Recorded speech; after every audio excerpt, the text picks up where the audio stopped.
Hello learners, welcome to LitNerve. This is your channel for UGC NET or your set examination preparation. As we all have the answer key for UGC NET December 2025, सो आप सबको एक idea लग चुका होगा कि आपका net निकलेगा या आपको और प्रिपरेशन करने की ज़रूरत है। तो अगर आपको और प्रिपरेशन करने की ज़रूरत है या आप JRF के लिए एम कर रहे हैं तो या फिर आप बिगनिंग से स्टार्ट कर रहे हैं तो जून 2026 के लिए आप इस चैनल को रेफ़र कर सकते हैं। जो भी कंटेंट होगा वो आपको यूट्यूब पे यहाँ पे फ्री ऑफ कॉस्ट मिल जाएगा, तो आप अपने हिसाब से प्रिपरेशन कर सकते हैं। मैं यहाँ पे जो भी जैसे पैटर्न चेंज हो रहा है तो मैं जो भी रेलेवेंट इंफॉर्मेशन है वो दूंगी और जो आपकी कंप्लीट प्रिपरेशन है वो स्टार्ट कर देंगे हम। और मैं बोथ हिंदी एंड इंग्लिश का यूज़ करूँगी। Without further time wastage, we'll start with literary terms first, which are an important part of UGC NET. तो literary terms की मैं एक अल्फ़ाबेटिकली प्लेलिस्ट बना दूंगी और हम फर्स्ट लेटर है जो उससे स्टार्ट करेंगे, यानी कि ए से। फर्स्ट लिटरेरी टर्म हमारी है absurd. absurd का मतलब होता है अजीब या जिसका कोई स्पेसिफिक मीनिंग नहीं है, वो होता है absurd. तो हम बात करेंगे बिफोर वर्ल्ड वॉर 2। जो वर्ल्ड वॉर 2 है इसके बाद मेनली इसका प्रचलन हुआ। तो एल्फ्रेड जेरी का जो ओबू रॉय है ये फर्स्ट absurd प्ले माना जाता है आपके इंग्लिश लिटरेचर में। और फ्रेंड्स काफ्का का द ट्रायल, मेटामॉर्फोसिस, ये सब भी absurd प्ले के अंदर आते हैं। उसके बाद आ जाती है वर्ल्ड वॉर 2।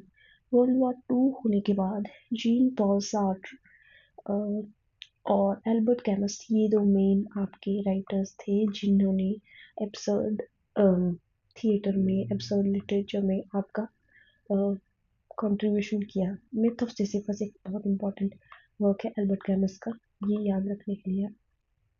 नेक्स्ट आपका आ जाता है the bald soprano, the lesson, the chairs, rhinoceros.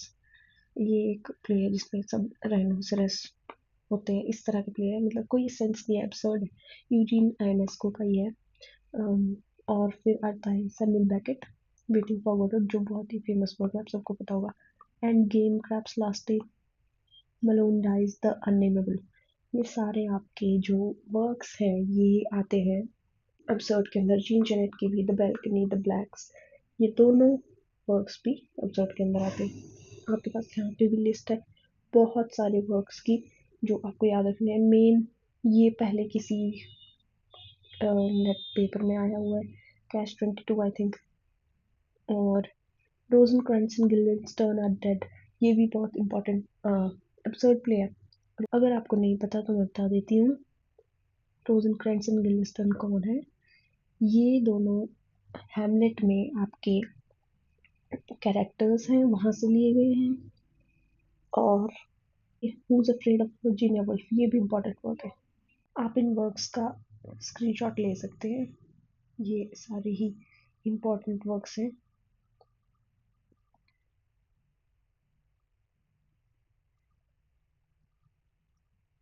Next आ जाते हैं हम एकेडमिक नावल पे। एकेडमिक नावल जैसे कि नाम से हमें पता लग जाता है कि ये एक कॉलेज या यूनिवर्सिटी कम्युनिटी के बारे में बात करती है। कॉलेज के कैरेक्टर्स होते हैं इसमें, यूनिवर्सिटी लेवल के स्टूडेंट्स, ग्रेजुएट्स इसके कैरेक्टर्स होते हैं। जो इसकी बिगिनिंग हुई थी वो हुई थी एरिस्टोफेन्स के क्लाउड्स से। मिडल मार्च भी एक एकेडमिक नावल है, जूड द ऑब्सक्योर भी एक एकेडमिक नावल है। ये सारी आपकी एकेडमिक नॉवेल्स हैं, इंपॉर्टेंट एकेडमिक नॉवेल्स हैं। फिर आती है ब्रिटिश एकेडमिक नॉवेल्स जो ब्रिटिश राइटर्स ने लिखी है। ये I think C.P. Snow, the masters, lucky gym, the history man and Evelyn Waugh, bride set revisited. I think इनमें से कुछ पहले एक नेट की एग्जाम में पूछी गई है। It was a question about the writer and their works. You had to match the writer to their works. सो ये बहुत इंपॉर्टेंट नॉवेल्स हो जाती है। लकी जिम आपको पता होगा, आप इसका भी स्क्रीनशॉट ले सकते हैं। फिर आती है हमारी एकेडमिक नॉवेल्स, जो कि अमेरिकन है। अमेरिकन एकेडमिक नॉवेल्स में आती है the groves of एकेडम, Vladimir Nabokov की पेल फायर वगैरह भी इसमें आती है, बट ये एक रशियन राइटर है। डेविड लॉन्च की जो ट्रिलॉजी है, आई थिंक इससे भी एक क्वेश्चन आया है कुछ लास्ट ईयर्स में नेट में। फिर हम बात करते हैं, एक इसी का फॉर्म है, एकेडमिक नॉवल नॉवल का फॉर्म है अडजंक्ट नॉवल। अडजंक्ट नॉवल में क्या होता है, जो मार्जिनलाइज्ड स्टूडेंट्स होते हैं, मीन्स मार्जिनलाइज्ड कैरेक्टर्स होते हैं, उनको दिखाया जाता है। इसका एग्जाम्पल मैं आपको बता देती हूँ। Jeffrey J Williams,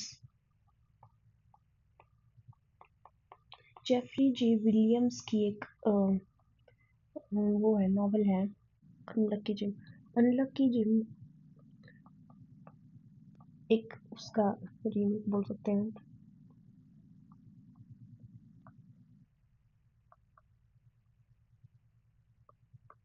lucky gym का रीमेक बोल सकते हैं।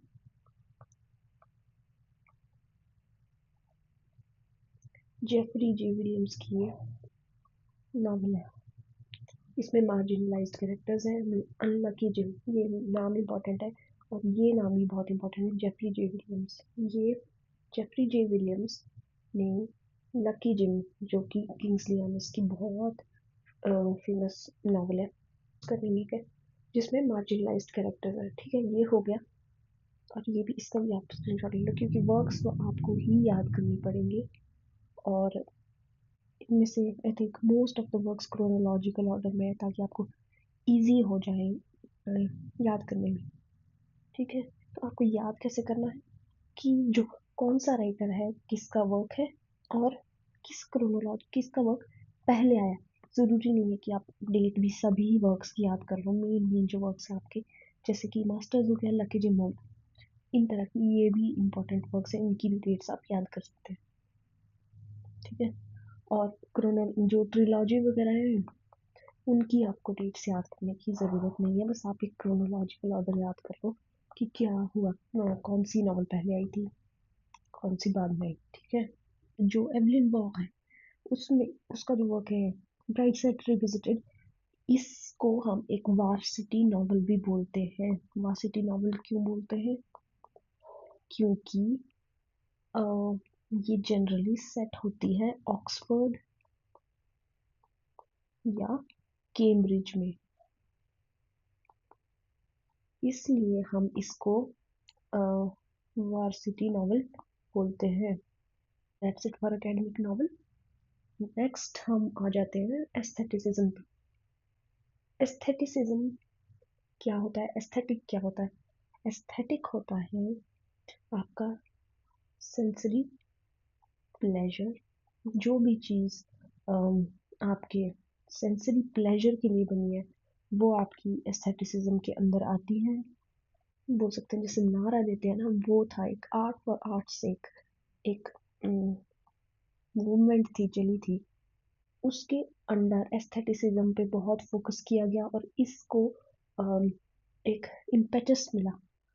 फिर अलेक्जेंडर जी बॉमगार्टन, इसका एस्थेटिका वर्क था, ये सबसे पहले बहुत इंपॉर्टेंट वर्क आया था, तो इसको याद रखना है, बहुत इंपॉर्टेंट वर्क है।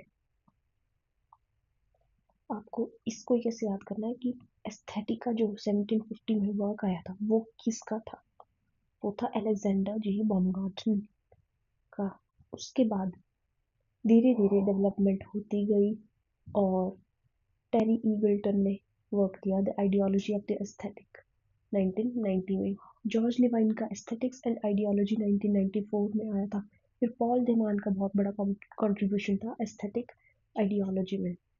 एस्थेटिक्स होता क्या है, वो होता है एक सिस्टमेटिक स्टडी होती है, जो भी आपके फाइन आर्ट्स होते हैं, इंग्लिश, पेंटिंग, म्यूजिक, ये सब फाइन आर्ट्स में आते हैं, पेंटिंग, म्यूजिक वगैरह, theatre, as well as of nature of beauty in any object.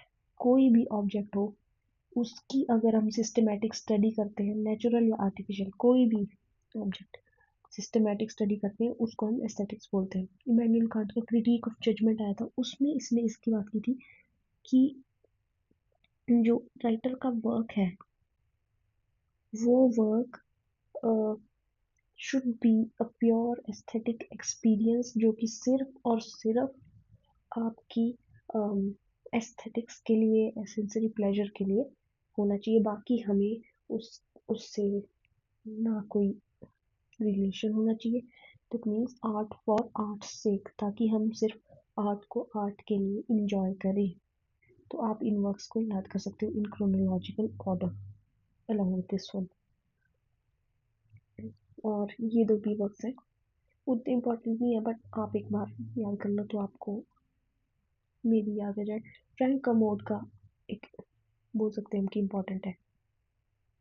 Next आ जाता है अफेक्टिव फैलेसी। अफेक्टिव फैलेसी क्या होती है?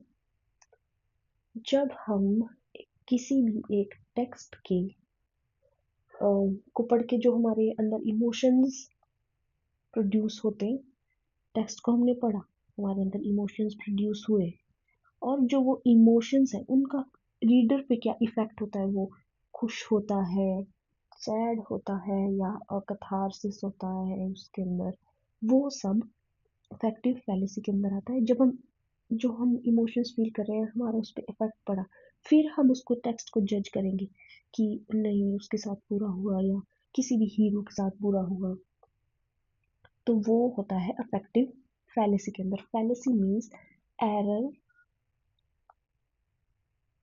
Okay, in judgement. Fallacy error होता है।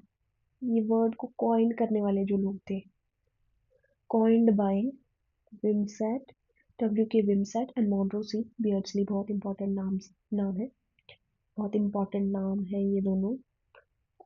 ये जो द अफेक्टिव फैलेसी इनका वर्क है, ये आया था द शिवानी रिव्यू में। और ये क्यों पब्लिश किया था इन्होंने? जो I.A. रिचर्ड्स है हमारे, उन्होंने principles of literary criticism publish किया था 1923 में। अब इसमें इम्पॉर्टेंट बात ये है, देखो, कि जो W.K. विमसेट थे, उन्होंने द वर्बल आइकॉन बाद में पब्लिश किया, जिन्होंने ये सेम बात इसमें बोली है अफेक्टिव फैलेसी के बारे में, ठीक है। बट जो मॉन्ट्रो सी बियर्डसली है, उन्होंने अपना एक व्यू चेंज कर दिया था, मॉडिफाई कर दिया था। ही सेड, मैं आपको ऐसे बोल के बता देती हूँ, quote, "It does not appear that critical evaluation can be done at all, except in relation to certain types of effect that aesthetic objects have upon their perceivers." Alright, तो इन्होंने बाद में चेंज कर दिया अपना व्यू कि हम किसी टेक्स्ट को जज ही नहीं कर सकते विदाउट टेकिंग इनटू अकाउंट जो उसका एस्थेटिक ऑब्जेक्ट्स, उसके एस्थेटिक ऑब्जेक्ट से उनका हमारे ऊपर क्या इफेक्ट पड़ रहा है, उसके बजाय हम उसको उसकी क्रिटिकल इवैल्यूएशन कर ही नहीं सकते, ठीक है। इन्होंने अपना पूरा व्यू ही चेंज कर दिया, और ये पब्लिश किया इन्होंने aesthetics problems in philosophy of criticism. अलग से इन्होंने बाद में एक वर्क पब्लिश किया, उसमें इन्होंने अपना व्यू चेंज कर दिया। नेक्स्ट है एक छोटी सी टर्म है alienation effect. Alienation effect means आप लोग भी फील करते होंगे, किसी दूसरी जगह में जाते होंगे तो आपको थोड़ा आइसोलेटेड सा फील होता होगा, तो वो जो एक डिटैचमेंट है टेक्स्ट से, उसी को हम एलियनेशन इफेक्ट बोलते हैं। तो जो बर्टोल्ट ब्रेच थे, ब्रेचेट या ब्रेच जो भी बोलते हैं, वो थे जर्मन ड्रामेटिस्ट थे। उन्होंने जो एपिक थिएटर था 1920s का, जब ये लिखते थे उस टाइम, इन्होंने जो डीफेमिलियराइजेशन का कंसेप्ट है वो इन्होंने अडेप्ट किया, और उसे इन्होंने एलियनेशन इफेक्ट कहा। डीफेमिलियराइजेशन आप लिटरेरी क्रिटिसिज्म में पढ़ेंगे, जिन्होंने पहले पढ़ा है उन्हें पता होगा। डीफेमिलियराइजेशन भी एलियनेशन इफेक्ट होता है। डीफेमिलियराइजेशन मतलब खुद को एस्ट्रेंज करना, डिस्टेंस करना वर्क से, ताकि हम उसको विदाउट एनी पर्सनल बायसेस जज कर पाए। That is alienation effect, right. Next term is allegory.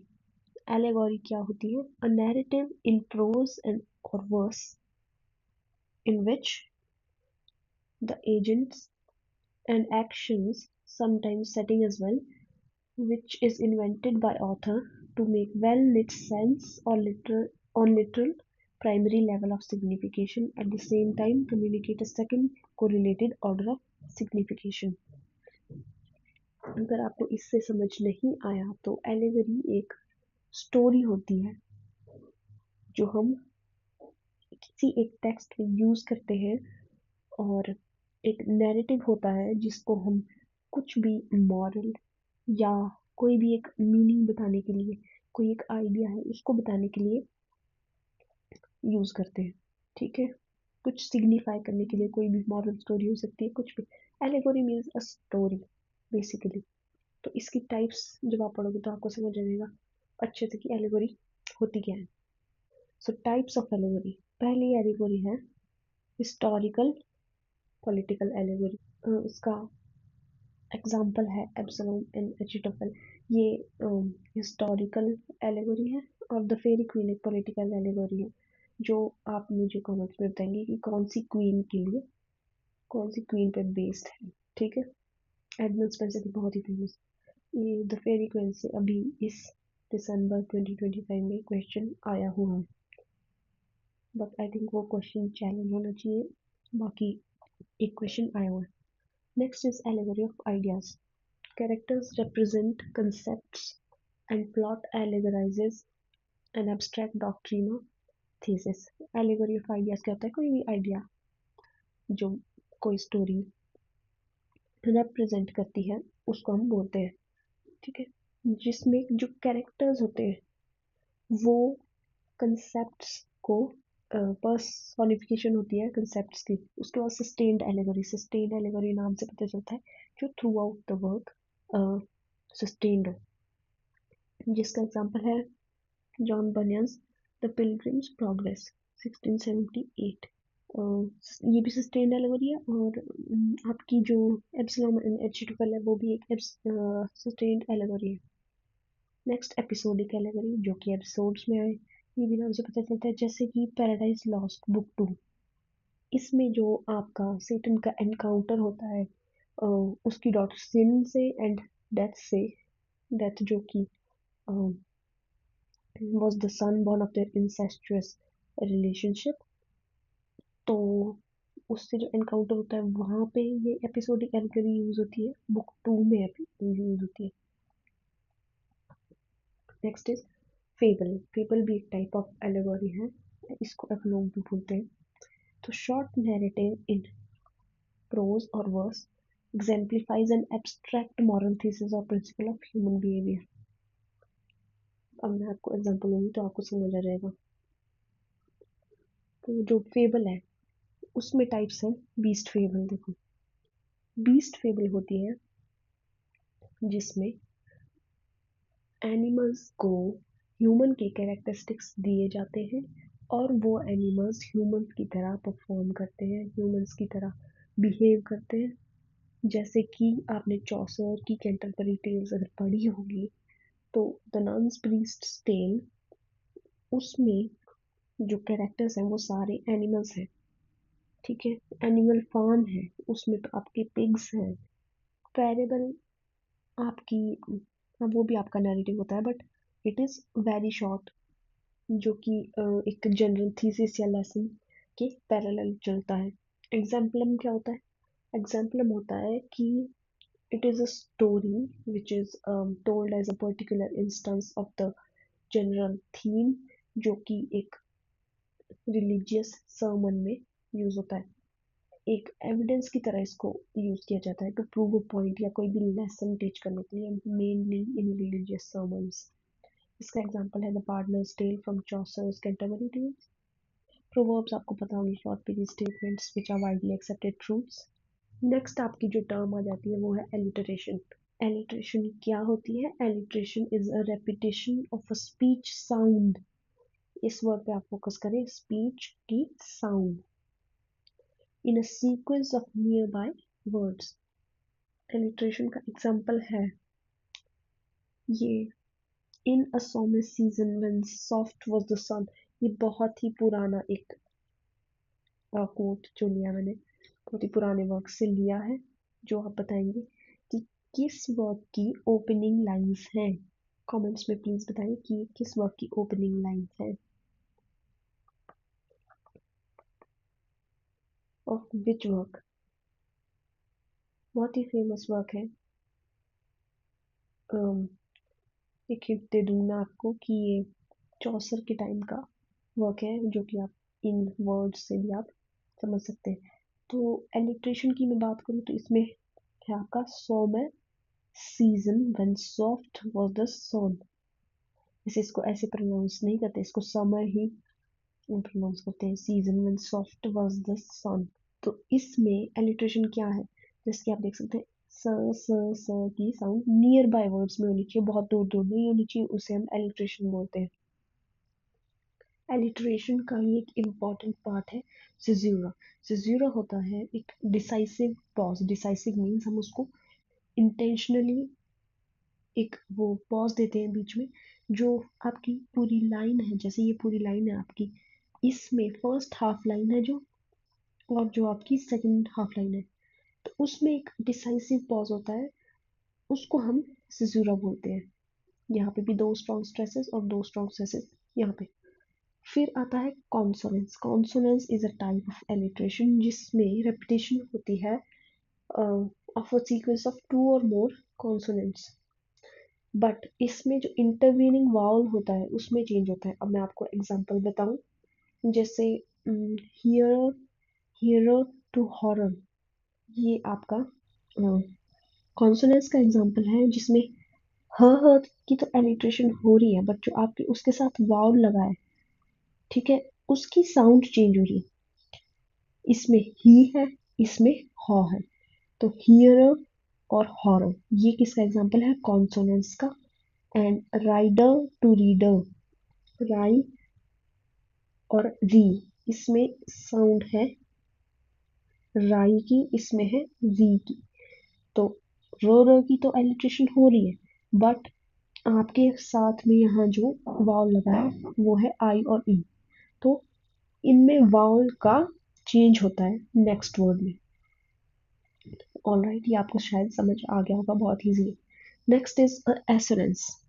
Assonance क्या होती है? It is repetition of identical or similar vowel, especially in stressed syllables। जैसे आपका एग्जांपल मैं बताऊं, thou still unravished bride of quietness, thou foster child and of silence and slow time। ये भी आप मुझे बताना चाहिए क्या है, जिनको नहीं पता उनके लिए मैं बता दूं, ये एग्जाम, ये लाइन ओपनिंग लाइंस है किस वर्क की, ये कीट्स के ode on a Grecian urn की। Ode on a Grecian urn Keats का बहुत ही फेमस ओड है, तो और ये पब्लिश हुआ था 1820 में। बहुत इम्पोर्टेंट वर्क है, इससे बहुत बार आपकी एग्जाम में क्वेश्चन पूछे गए हैं, तो प्लीज इसको साथ साथ ऐसे इस तरह से रिवाइज करते रहे। तो इसमें आपको एसोनेंस का एग्जांपल मैं बताती हूँ। ये देखो, ये वर्ड्स हैं bright, quietness, child and silence. Bright, quietness, इसमें क्या साउंड आपको रिपीट होती दिख रही है? Bright, quietness, child and silence. कुछ में प्रोमिनेंट होगी, कुछ में प्रोमिनेंट नहीं होगी। तो जैसे साइलेंस है, ब्राइड है, ब्राइड नहीं बोलते, ब्राइड बोलते हैं। क्वाइट बोलते हैं, क्वाइट नहीं बोलते। तो क्वाइटनेस, चाइल्ड, तो आई की साउंड रिपीट हो रही है बार बार, आई आई एंड आई। ये आई की साउंड रिपीट हो रही है, जो आइडेंटिकल होती है या फिर सिमिलर होती है, जिसमें कहीं में प्रोमिनेंट होती है, कहीं में नहीं होती है। तो सिमिलर भी हो सकती है, आइडेंटिकल भी हो सकती है। तो जो स्ट्रेस्ड सिलेबल्स हैं आपके, उनमें आपकी आई की साउंड रिपीट हो रही है और नियर बाय वर्ड्स में हो रही है, तो उसको हम बोलेंगे एसोनेस। इसका एक और एग्जांपल देख लो। ये भी आपकी बहुत इंपॉर्टेंट पोइम से लाइन ली गई, जो कि है ode to evening. Ode to evening किसने लिखी है, ये मैं आपको नहीं बताऊंगी, ये आप खुद सर्च करके कमेंट्स में बताएंगे, ताकि आपको हमेशा के लिए ये माइंड में सेट हो जाए। ओड टू इवनिंग आपकी किस राइटर का वर्क है, वो आप मुझे बताएंगे, ठीक है।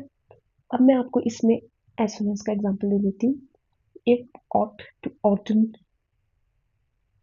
Ewe and year.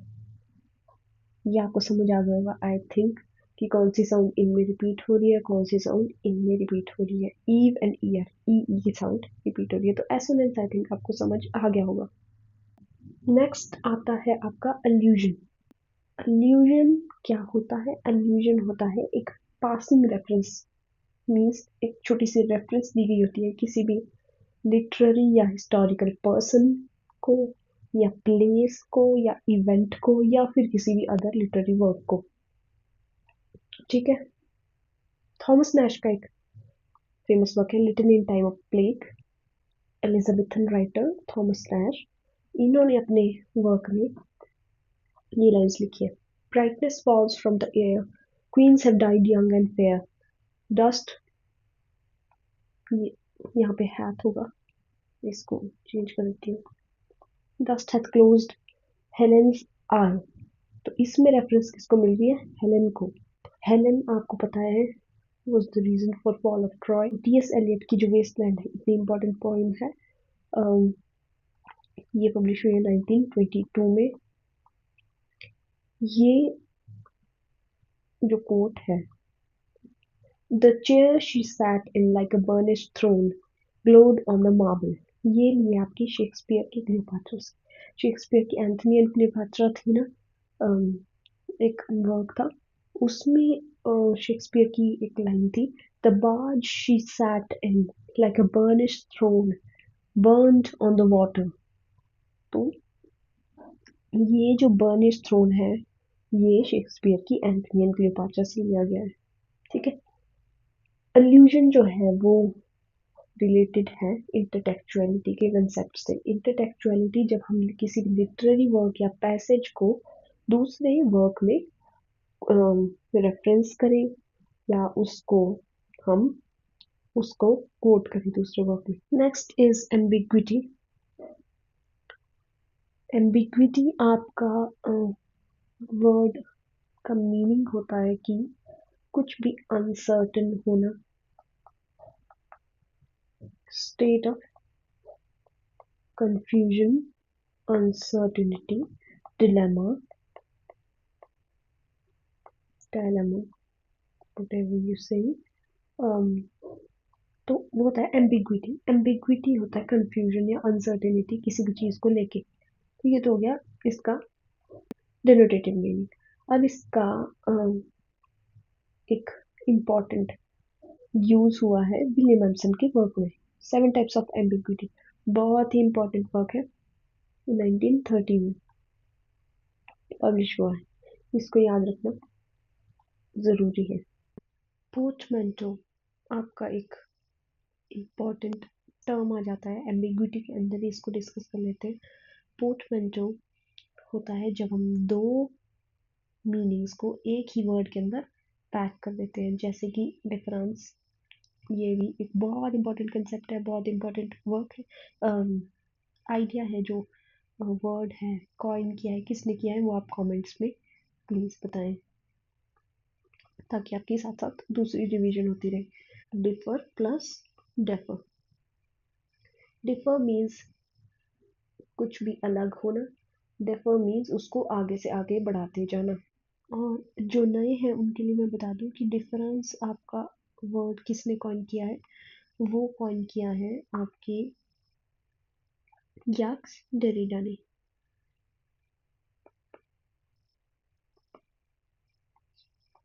Right, याक्स Derrida ने आपका ये वर्ड कॉइन किया है डिफरेंस। बहुत इंपॉर्टेंट वर्क है, आपको कई बार मैच करने के लिए भी आ जाता है नेट के एग्जाम में।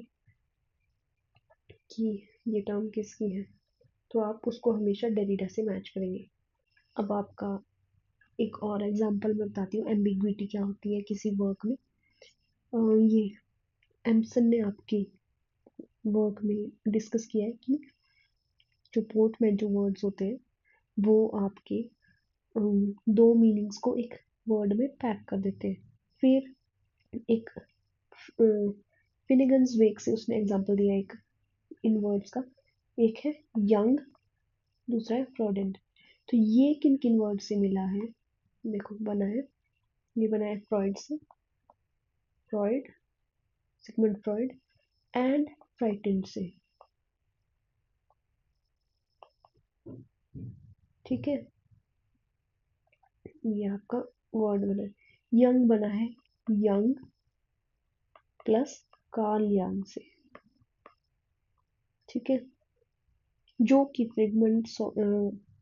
सिगमंड फ्रॉइड का वो होता है, अभी फ्यूडियन स्लिप हो गया था, जो हम लिटरेरी क्रिटिसिज्म में बाद में पढ़ेंगे। कार्ल यंग इसका एक राइवल था फ्रॉइड का। ठीक है, तो एक डेप्थ अपने टेक्स्ट को देने के लिए फिनिगन्स वेक में जेम्स जॉयस ने बहुत ही चालाकी से ये वर्ड्स को कॉइन किया है, Freud and Jung, right. Next we have anti hero. Anti hero है जो हीरो के ऑपोजिट हो। कैरेक्टरिस्टिक्स इनकी होती है पेटी, इग्नोमिनियस, पैसिव, क्लाउनिश एंड डिसऑनेस्ट। ये जो भी आपके हीरो की क्वालिटीज होती है, brave, courage, honesty and grandeur, तो उसके ऑपोजिट जो होता है एंटी, वो होता है एंटी हीरो।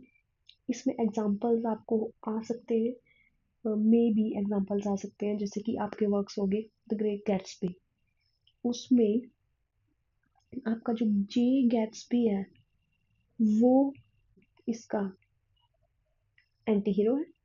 हीथ क्लिफ बहुत ही फेमस वर्क है वुदरिंग हाइट्स, उसमें हीथ क्लिफ आपका एंटी हीरो है एंड रास्कोल्निकोव आपका क्राइम एंड पनिशमेंट में एंटी हीरो है। तो बेसिकली एंटी हीरो एक हीरो का ऑपोजिट होता है। इसको हम एज एन एंटेगनिस्ट नहीं ले सकते, ज़रूरी नहीं है कि ये इविल हो, पर इसमें कुछ फ्लॉज होते हैं, मीन्स क्वालिटीज इसकी बुरी होती है, but he might not be considered an antagonist of a work। जैसे कि आप हीथ क्लिफ ले सकते हैं, क्योंकि उसके साथ बुरा हुआ था इसलिए उसने बाद में बुरा किया, उसको एंटी हीरो बोल सकते हैं। उसके लिए थोड़ी बहुत सिंपथी हमारे मन में होती है, हम उसको completely an antagonist evil person नहीं जज कर सकते, वो होता है एंटी हीरो, आपका इंपॉर्टेंट कैरेक्टर हो गया। Next is antithesis. एंटीथेसिस क्या होता है, एक कंट्रास्ट होता है या ऑपोजिशन होता है मीनिंग में किसी वर्ड के मीनिंग। अब मैं आपको एग्जांपल बताती हूँ फिर आपको समझ आएगा। Willing to wound yet afraid to strike, तो ये हो गया antithesis. Marriage has many pains but celibacy has no pleasures, तो इसमें आपको स्टार्टिंग में तो लग रहा होगा कि ये क्या बोलना चाह रहा है, न इधर की बात न उधर की बात, ठीक है, बट जब आप सोचोगे इसके बारे में तो आपको ये रेलेवेंट लगने लगेगा। फर्स्ट ये अब्सर्ड लगेगा, फिर आपको लगेगा कि नहीं, इसमें कुछ ना कुछ मीनिंग तो है। तो कंट्रास्ट होता है मीनिंग में, और शुरू में आपको अब्सर्ड लगेंगे बट बाद में आपको रेलेवेंट लगेंगे। तो अब ये भी बताना मुझे कि ये वाली लाइन किससे वर्क से ली गई है। ये मैं आपको बताऊं कि अलेक्जेंडर पोप के वर्क से ली गई है। अब किस वर्क से ली गई है ये आप कमेंट्स में बताएंगे खुद सर्च करके, ताकि आपको याद रहे। ठीक है, बहुत सारे लोगों को कंफ्यूजन रहता है एंटीथेसिस, पैराडॉक्स एंड ऑक्सीमोरॉन और जक्सटापोजिशन में। तो ये आपको जब मैं ये अल्फ़ाबेटिकल ऑर्डर में आऊँगी तो ये सारे वर्ड्स आपको बता दूंगी। अभी के लिए आप एंटीथेसिस याद रखो, क्योंकि वीडियो फिर बहुत लंबी होती जाएगी। Next is आर्केइज्म। आर्केइज्म क्या होता है? आर्केइक होता है जो पुराने आपके मिडीवल टाइम के वर्ड्स हुए या वर्क्स हुए, वो सब आर्केइज्म में आते हैं। आर्केइक मीन्स पुराना बेसिकली। तो जो जब हम नए वर्ड्स की जगह हम पुराने वर्ड्स यूज करते हैं, उन्हें हम आर्केइज्म कहते हैं। That is it. नेक्स्ट जो आपका आर्केइज्म से रिलेटेड वर्क आता है वो है आर्कीटाइपल क्रिटिसिज्म। ये आपका बहुत इंपॉर्टेंट है। आर्कीटाइप्स क्या होते हैं? Narrative designs, patterns of action, character types, themes, images जब एक वर्क में बार बार आती है, वो मिथ्स हो सकती है, ड्रीम्स हो सकते हैं, सोशल रिचुअल हो सकते हैं, कुछ भी वर्क में बार बार आता है, रिकर होता है, तो उसको हम आर्किटाइप्स बोलते हैं। These archetypes are a result of elemental and universal patterns in human psyche। जो ह्यूमन की अनकॉन्शियस माइंड है, उसमें ये एक पैटर्न डेवलप हो जाता है। उसकी वजह से आपका आर्किटाइप्स, सिमिलर आर्किटाइप्स बहुत सारे अलग अलग वर्क्स में, जो कि दुनिया के अलग अलग पार्ट्स में लिखे गए हैं, तो वो सिमिलर पैटर्न्स हमें देखने को मिलते हैं। ठीक है, जैसे कैरेक्टर्स में हम देख लें कि सारे स्टार्टिंग में जो एपिक्स होती थी, उसमें कोई ना कोई एक गुड हित होता था, एक इविल होता था। तो ये सारे जो पैटर्न्स हैं वर्क में, वो सब सिमिलर होते हैं। Those are called archetypes. ठीक है। एक बहुत ज़्यादा इंपॉर्टेंट वर्क है the golden bough, James G Frazer का, 1890 1915 में ये कंप्लीट हुआ था। राइट। तो द गोल्डन बाग क्या होता है? ब्रांच, झाड़ी। Bough is a branch, the golden branch. इसको हम डिटेल में बाद में पढ़ेंगे जब आपका आर्किटाइपल क्रिटिसिज्म इन, हम लिटरेरी क्रिटिसिज्म में पढ़ेंगे। ठीक है। कार्ल सी यंग, बहुत बॉडकिन का भी इम्पोर्टेंट वर्क है, आर्किटाइपल पैटर्न्स इन पोएट्री 1934। ये आपके मेजर राइटर्स हैं, क्रिटिक्स हैं, जिन्होंने आर्किटाइपल क्रिटिसिज्म में बहुत ज़्यादा कंट्रीब्यूशन दिया है। ठीक है, प्रैक्टिशनर्स हैं बेसिकली आर्किटाइपल क्रिटिसिज्म के। आपका नॉर्थरोप प्राय, एनाटॉमी ऑफ क्रिटिसिज्म वर्क है इसका, जो कि अभी अभी दिसंबर 2025 में ये क्वेश्चन आपसे पूछा गया है। ठीक है। नॉर्थरोप प्राय ने आर्किटाइपल अप्रोच को, जो आपका टाइपोलॉजिकल इंटरप्रिटेशन होता है बाइबल की, उससे कनेक्ट किया था। ये बहुत इंपॉर्टेंट वर्क है, आप प्लीज याद रखें, इसकी डेट भी याद रखना और इसको डिटेल में पढ़ना है। ही used the writer William Blake as a reference and as a basis uh, for the conception of the imagination in writings।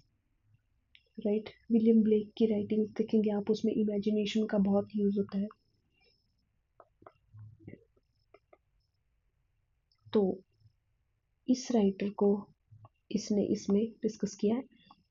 And ये जो आपकी कॉमेडी है, रोमांस है, ट्रेजेडी और सटायर है, उसको नॉर्थरोप फ्राई ने कंपेयर किया है सीजन से। स्प्रिंग से कॉमेडी को किया है, रोमांस से समर को किया है, tragedy autumn, and satire is winter.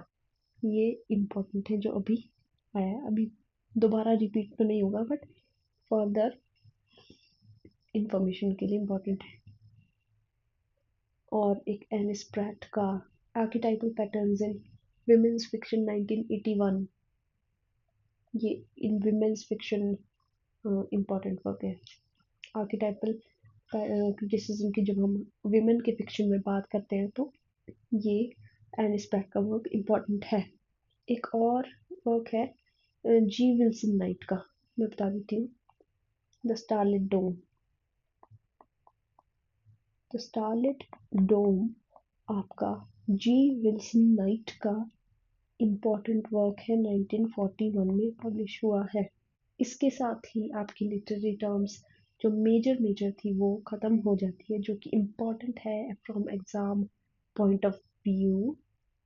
और भी आपकी टर्म्स है जैसे कि एटमॉस्फेयर। एटमॉस्फेयर होता है आपका एनवायरनमेंट सेटिंग जो आपके उसकी है, जैसे कि आपके wuthering हाइट्स में एटमॉस्फेयर बहुत ही वो है, ग्लूमी है और ग्रोटेस्क सा है, गॉथिक है, वो होता है एटमॉस्फेयर। ऑथर एंड ऑथरशिप, ये भी एक लिटरेरी टर्म है। इनमें वर्क आ जाते हैं रोलैंड बार्थ्स के, जैसे the death of the author. The death of the author इनका वर्क इम्पोर्टेंट है। Michel Foucault. मिशेल फूको का वर्क है what is an author. Basically ये जो ऑथरशिप के बारे में डिस्कस किया गया था वो स्ट्रक्चरलिस्ट एंड पोस्ट स्ट्रक्चरलिस्ट ने डिस्कस किया था आपका। एक पॉलिना क्यूज है।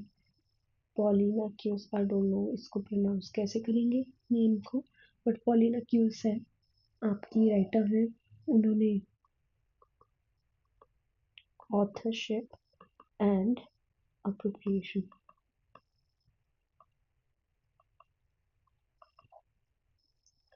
ये वर्क इनका है। इसका सबटाइटल है writing for the stage in England. ये 1998 में पब्लिश हुआ था। तो ये वर्क्स आपके ऑथरशिप में इम्पोर्टेंट हो जाते हैं। बस दैट्स इट। ये है आपकी literary terms and first letter जो हमारा ए है उसकी हमने सारी लिटरेरी टर्म्स आप पढ़ लिए। आप प्लीज़ इसको जाके रिवाइज करें, क्योंकि रिवीजन के बिना ये सब पढ़ना आपके लिए मैटर नहीं करेगा। Revision is very important.